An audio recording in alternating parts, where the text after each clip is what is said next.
মুলা, আমি তোমাকে ছাড়া বাঁচব না। ফুলকপি, আমিও তোমাকে ছাড়া বাঁচব না। তরকারির পাতিলে আমরা একসাথে থাকতে চাই। বাড়ি চল, আজই আলুর সাথে বিয়ে দিব তোকে। না মা, আমি মুলাকে ছাড়া বাঁচব না। দেখো শশা, যা করার এখনই করো। বাসা থেকে আমার বিয়ে ঠিক করছে আলুর সাথে। আমি আলুকে বিয়ে করতে চাই না। আমি তোমাকে ছাড়া বাঁচব না। ড্রাগন, খুব শীঘ্রই তোমাকে বিবাহ করব, কিন্তু তার আগে যারা আমাদের ভিডিও দেখছো সবাই এই পেজটা ফলো করো। ফলো না করলে কিন্তু বিয়ে হবে না।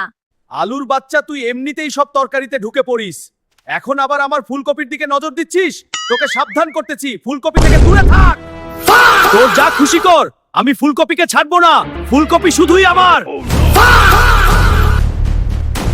তোমরা দুজনেই আমার পিছনে ঘুরছো কেন?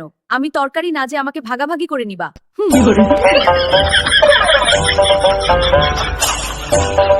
হুজুর, এই শশা নিজেকে কি মনে করে? সারা বছর ওর কোনো পাত্তাই থাকে না, আর রমজান এলেই সে ধরাকে সরাজ জান করে। সে সাধারণ মানুষের পকেট কাটছে। আমি এর ফাঁসি চাই।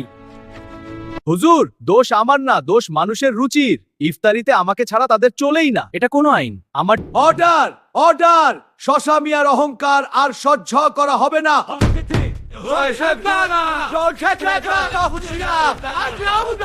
মানুষের পকেট কাটার দায়ে শশাকে আজীবন সালাদ হওয়ার দণ্ড দেওয়া হলো। একে এখনই ফ্রিজে বন্দি করুন।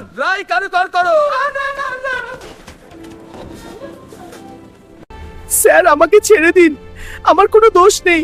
চুপ কর, থানায় গিয়ে সব বলবি। বল, মানুষের পেটে গিয়ে কি কি সমস্যা করিস? যদি নোংরা পানি হয় আমাকে খেলে ডায়রিয়া হয়, পেট ব্যথা হয়, বমি হয়, গ্যাস হয়। আমার দোষ না স্যার। মহামান্য আদালত, কাঠগড়ায় দাঁড়িয়ে আছে এই বেগুনি।